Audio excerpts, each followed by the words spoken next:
Do you want everyone to see your story on IG? Then you are in the right video because I'm going to show you a way on how to change Instagram story from close friends to everyone.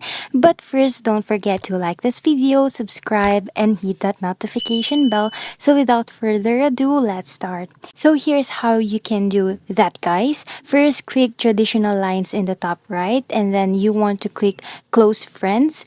And here you can see your close friends list and you can select who you want to include it here. Now to post a story that everyone can see, I'm going to post for example this story.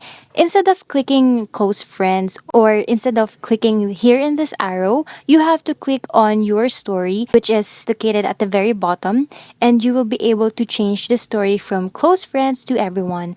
But in case you change your mind on your next story, then you want to choose close friends.